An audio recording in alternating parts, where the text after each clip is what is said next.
Hello! Comment ça va? Je sais pas si je vais continuer à faire des introductions comme ça. En tout cas, moi ça m'amuse. Faut avoir du fun dans la vie, il faut s'amuser. Donc, deuxième vidéo.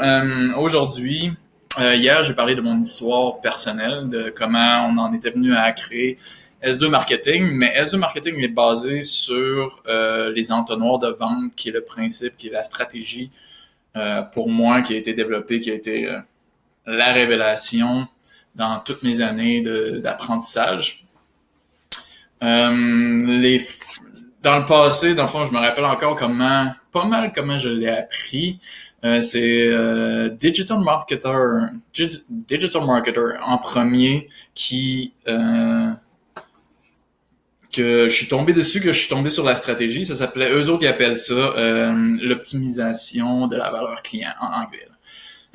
Donc c'est là-dessus que j'étais tombé au début.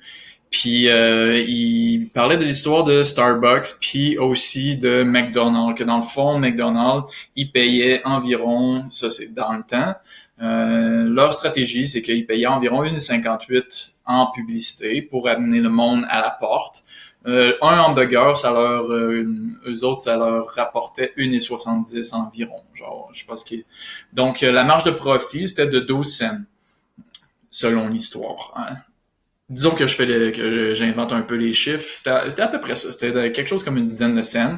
Puis après ça, ben, si tu prenais un trio, ben, c'était genre 1,50 de plus, mais ça rajoutait cette 1,50 de plus-là, ben, vu que le sirop puis les frites, ça coûte genre 20 cents à faire, ben, ça leur donnait, au lieu de faire seulement 12 cents de profit, ça leur donnait 1,20 quelques de profit. Fait que pour eux autres, faire un genre d'entonnoir de vente dans lequel ils t'attirent, puis après ça, ils te proposent un upsell. C'est comme l'entonnoir de base, l'entonnoir de vente super de base. Ça leur rapportait 10 fois plus que s'ils essayaient seulement de vendre leurs propres produits, juste un hamburger par exemple. Donc la première fois que je me suis rendu compte aussi qu'il fallait que j'aille une plus grosse stratégie que juste d'envoyer sur ma page web, sur un site web, c'est quand j'ai commencé la première fois dans le marketing affilié. Dans le fond, quand j'étais revenu de voyage avec ma copine de l'Asie du Sud-Est, que je voulais savoir comment voyager éternellement puis ne pas dépendre d'un budget, ben le lendemain, je suis tombé sur une formation de marketing web qui était une formation de marketing affilié gratuite, mais dans laquelle le gars, c'était justement un entonnoir de vente, dans laquelle le gars, il te proposait des vidéos gratuites qui t'enseignait une stratégie, et après, il te proposait son cours pour aller plus en profondeur. Bien sûr, je n'ai pas acheté le cours parce que la formation semblait assez complète pour que je l'essaye moi-même. En tout cas, c'est ça que j'ai fait, puis j'ai perdu tout mon argent. Et dans le fond, ce que j'ai fait, c'est que le marketing affilié, si tu connais pas c'est quoi, c'est que tu proposes le produit de quelqu'un d'autre, puis tu fais une commission à chaque fois qu'il y a une vente. Les compagnies te payent. Donc, toi, t'as pas de produit à créer nécessairement. T'as juste à faire le marketing. C'est toi qui payes la publicité si tu veux faire de la publicité. Si t'as ton réseau de personnes, si t'as ta liste d'emails, ben, tu sais, ça peut être un moyen de faire de l'argent, pas mal d'argent rapidement, avec peu de moyens. C'est pour ça que c'est quand même rendu pas très populaire. Et le marketing, je pense qu'il a beaucoup évolué à cause de ça aussi. Beaucoup évolué aussi, nécessairement à cause d'Internet. Donc, la première fois que j'ai essayé, ben, je me rappelle, c'était un produit de DJ. C'était Beat, Beat Pro, quelque chose comme ça. C'est un peu comme Fruity Loop, ceux qui ont déjà fait du DJ. Dans le temps, j'avais utilisé ça. Fruity Loop, j'avais déjà fait des petits beats. Donc, c'était la première idée qui m'était venue en tête. J'étais allé chercher un logiciel de DJ. Il donnait je pense que le logiciel coûtait quelque chose comme 70$, puis il donnait 30 quelques dollars de commission. Ou je me rappelle plus. Bref, c'était juste pour essayer. Et j'avais suivi l'affaire, toute la formation, faire la publicité Google Ads, chercher le mot-clé, blablabla, tout mettre ça intégré. Et je me rappelle, j'ai pesé Enter, j'envoyais de la publicité, je l'envoyais directement au site web de la personne avec mon lien affilié, ce qui veut dire que si quelqu'un achetait Ça allait me donner une commission. Mais dans ce temps-là, je ne savais pas que à peu près personne n'achète la première fois. Et c'est là que en perdant tout mon argent, j'ai découvert, peut-être que il faut connaître un petit peu plus le marketing. Peut-être qu'il faut connaître un petit peu plus la vente pour faire de l'argent sur le web. Et moi, ça a été ma révélation. Une claque d'en face pour avoir une bonne leçon.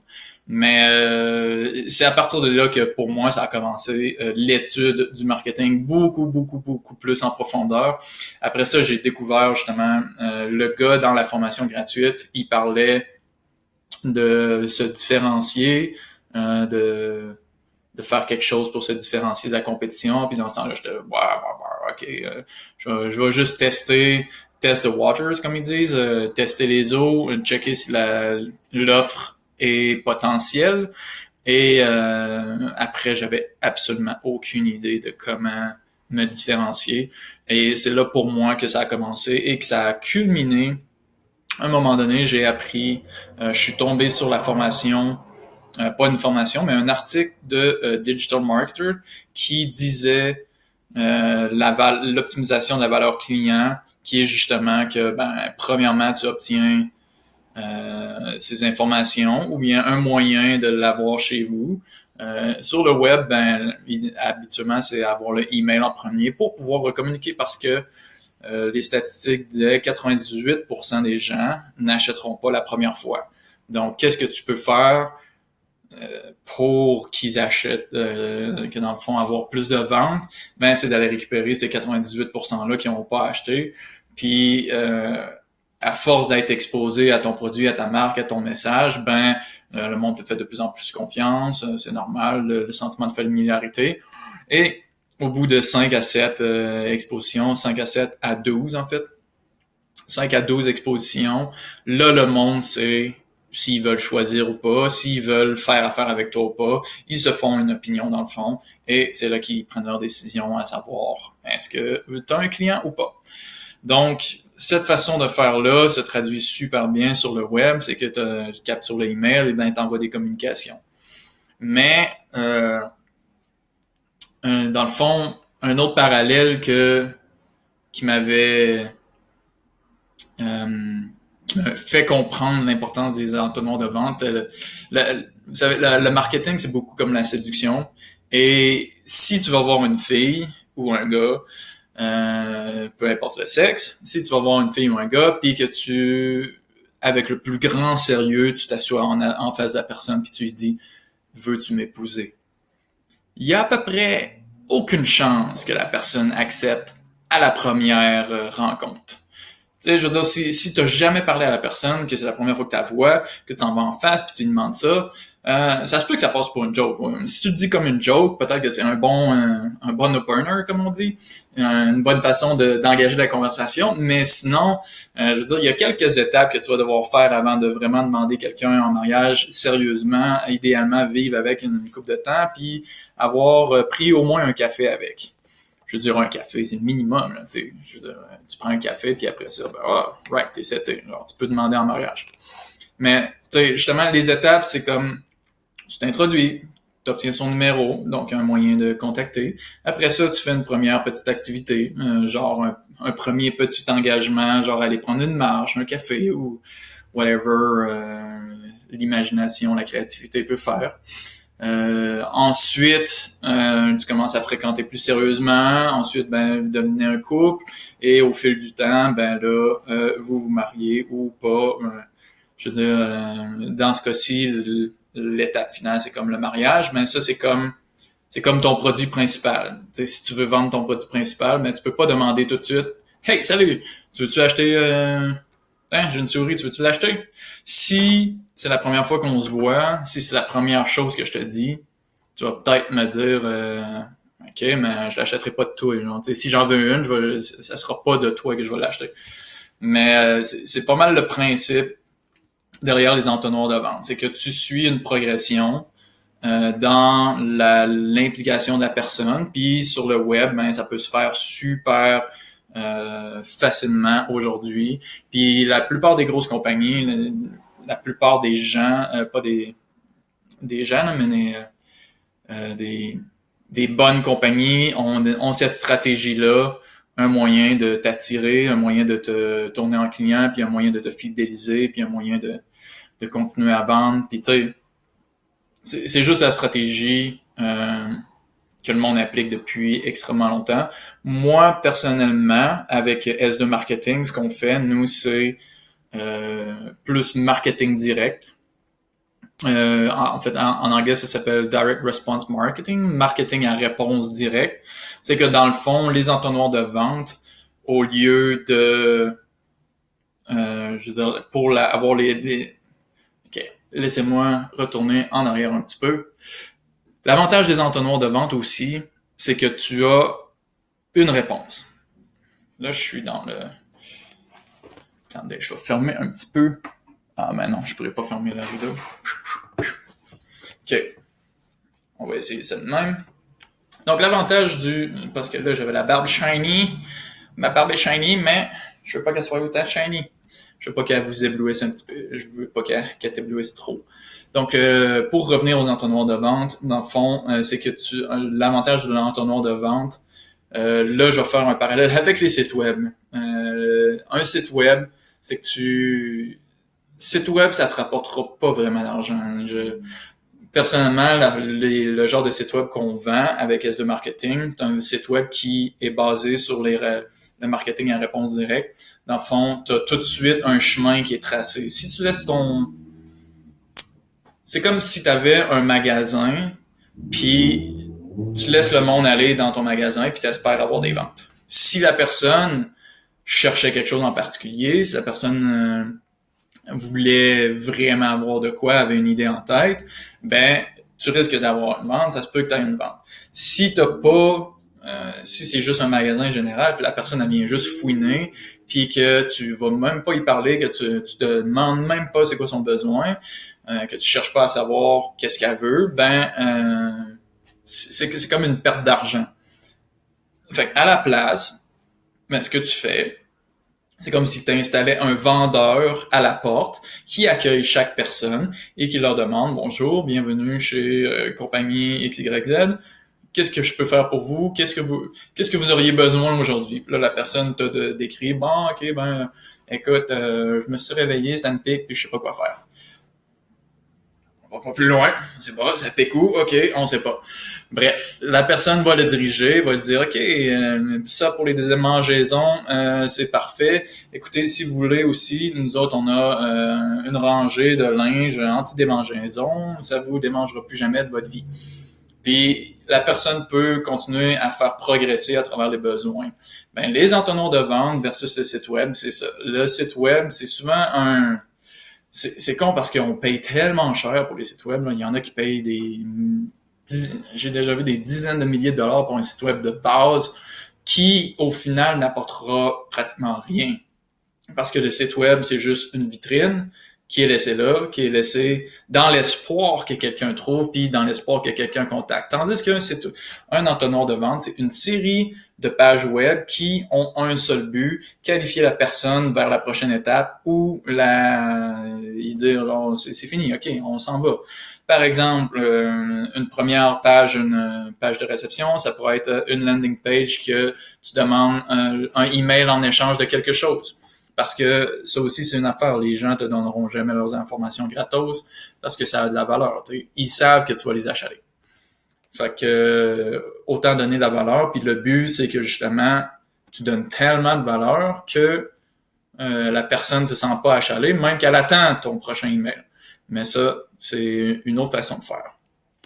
Donc, en ce moment, c'est ça que je suis en train de construire avec, quand j'ai dit la stratégie, on avait construit une stratégie. La dernière stratégie, c'est qu'on offrait une analyse de site web gratos. Parce que, justement, les sites web, je trouve que c'est tellement une perte de cash, mais il y a une façon de les rentabiliser. Donc, moi, ce que je ferais, c'est de faire une analyse. Je faisais pendant environ 1 heure de temps. Les vidéos étaient à peu près d'1 heure de temps. Donc, je faisais le tour du site web avec la caméra, comme je fais là. Je me filmais en train de visiter, je passais page par page, puis je leur disais ce que, selon moi, ne fonctionnait pas, ce qui pourrait apporter plus de résultats, ce qui faudrait changer, ce qui faudrait modifier ou carrément enlever pour améliorer les résultats. Et avec ça, ben, je faisais un document dans lequel je recitais à peu près tout ce que j'avais donné, mais en ordre d'importance. Puis même dans la vidéo, à la fin, je faisais une conclusion et en ordre d'importance. Mais ça me prenait une couple d'heures à faire, honnêtement. Juste la vidéo, ça me prenait à peu près une heure, entre 1 heure et 1h30 à le filmer. Et après ça, ben, le document, ben, c'était encore un autre 30-40 minutes. Fait que presque 2 heures. 2 heures à chaque fois. Et après, ben, je veux dire, avec les demandes,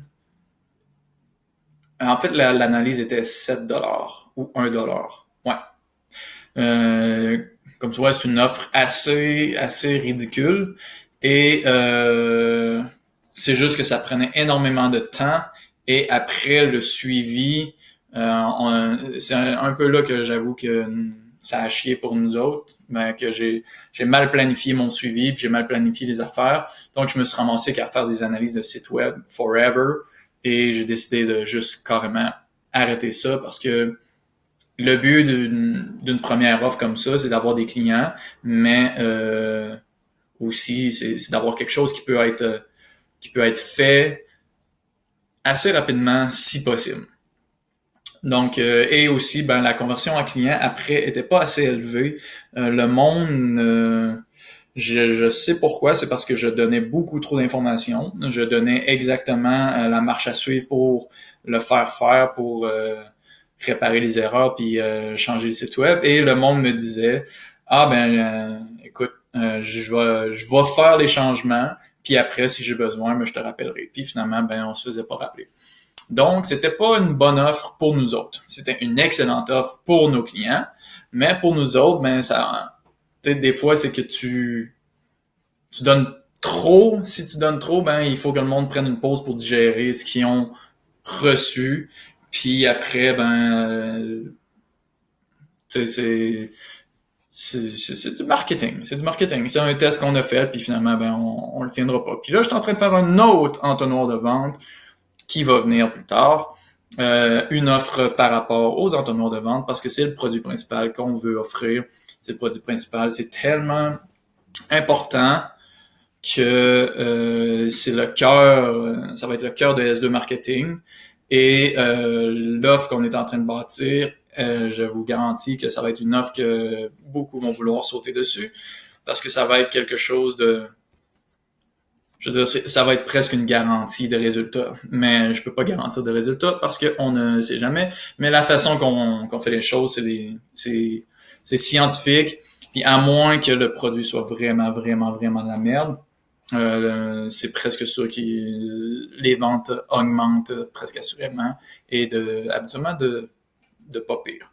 Mais ça va être des tests qu'on va faire. Ça va être des tests. En ce moment, on est en train de tester aussi. On est en train de monter une stratégie avec une cliente et on est en train de finir un autre contrat qui, malheureusement, elle a pris un site web, mais je dirais pas pris de stratégie d'entonnoir de vente.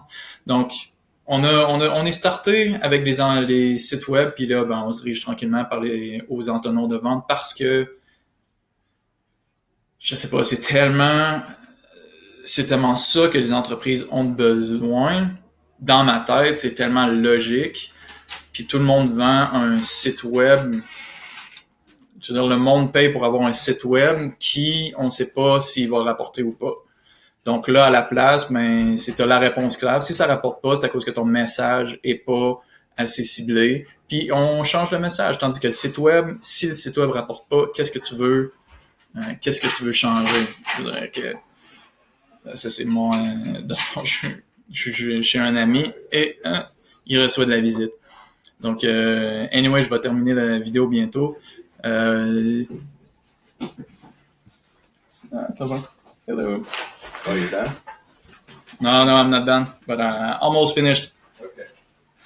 Donc, c'est ça. C'est l'histoire de pourquoi, pour moi, les entonnoirs de vente, c'est aussi important.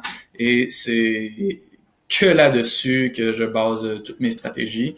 D'ailleurs, quand je vais revenir à Québec, parce que là, je suis encore à Salt Lake chez mon ami, à Québec, on part sur un frenzy, comme un marathon de création d'entonnoirs de vente pour vraiment exploser tout ça. Et il y a plusieurs produits que, autant en marketing affilié que pour mes clients, on va lancer la machine.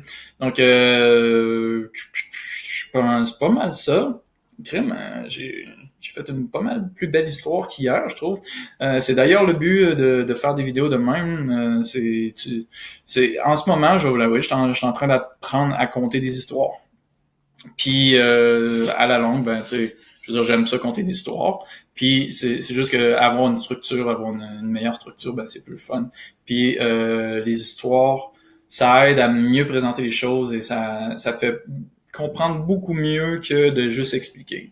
Donc plus tard, c'est tellement important que ça, je vais refaire une autre vidéo pour parler de ça. Ça va être un des produits aussi, un des services qu'on va offrir, de faire l'histoire personnelle des gens. Si vous êtes déjà intéressé, allez-y, écrivez-nous. J'ai pas encore fait d'offre pour ça. Ça va être un autre entonnoir de vente qu'on va bâtir pour cette offre-là. Et il y a plusieurs autres offres qu'on va bâtir autour aussi et des entonnoirs de vente qu'on va bâtir autour d'autres offres qu'on a pour les entreprises, pour toujours augmenter les ventes. Parce que le but, c'est quoi? C'est d'augmenter les ventes. Je veux dire, on se mentira pas. Le but de la game, c'est d'avoir plus de ventes, de propager le message. Les ventes, c'est pas tout parce que on ne fait pas affaire avec tout le monde. Je veux dire, si ce que tu as à offrir, c'est pas bon pour l'environnement, c'est pas bon pour les gens, c'est pas bon pour puis que tu as juste les signes de pièces dans les yeux, malheureusement, on fera pas affaire. Nous, ce qu'on veut, c'est aider les gens à avoir un meilleur impact dans la vie parce que personnellement, j'ai déjà chassé l'argent. C'est la période où j'ai été le plus pauvre de ma vie et le plus troublé et où j'avais le plus de pression, le plus de tout. Je pense que l'argent pour l'argent n'amène pas vraiment de résultats. C'est manquer carrément la cible parce que c'est comme si tu utilisais c'est comme si tu visais le moyen au lieu de viser le but. C'est comme si tu veux construire une maison puis tu fais juste acheter des marteaux. Tu deviens obsédé par les marteaux parce que wow, les marteaux c'est eux autres qui donnent. C'est pour planter des meilleurs clous puis là finalement tu te ramasses avec un gros stock de marteaux mais ta maison elle se bâtit pas. Mais t'as un esti de beau tas de marteaux, par exemple. Si tu veux les partager, il y en a qui veulent construire des maisons. Après ça, ben peut-être que tu pourrais faire comme les vendeurs de pelles dans le temps, les chasseurs d'or, hein, puis vendre les marteaux à la place. Mais bref, tu comprends l'image? Donc, c'était ça pour la vidéo d'aujourd'hui. C'était pour te faire comprendre pourquoi les entonnoirs de vente, c'est aussi important pour une business. Si tu veux qu'on en parle un peu plus, tu peux m'écrire dans les commentaires juste en dessous. Et aussi, je suis en train de bâtir une offre. Ça va sortir, j'espère, la semaine prochaine. Il faut que je tourne les vidéos, il faut que je fasse que je fasse les pages web et tout ça. En même temps, ça fait partie du challenge que je suis en train de faire. Donc, je suis les étapes par étapes. J'y vais un peu plus lentement que d'habitude pour bien faire les choses parce que malheureusement, j'ai déjà scrappé plusieurs affaires à vouloir aller trop vite et c'est pas bon. Je me rends compte que j'ai perdu beaucoup de temps à vouloir essayer d'aller plus vite alors que j'aurais pu aller plus lentement et mieux faire les choses. C'est une sacrée leçon. Oh, je suis dans la lumière. C'est peut-être un signe. En disant ça, je suis devenu lumineux. Donc, vous devriez écouter la bonne parole. Alors, sur ça, je vous souhaite une belle fin de journée. Demain, je refais une autre vidéo. Et je vais me raser. Je vais être rasé demain parce que là, je me regarde, c'est vraiment rendu pas si hot que ça. Puis, j'ai le goût de me raser. Donc, merci d'avoir écouté et à la prochaine.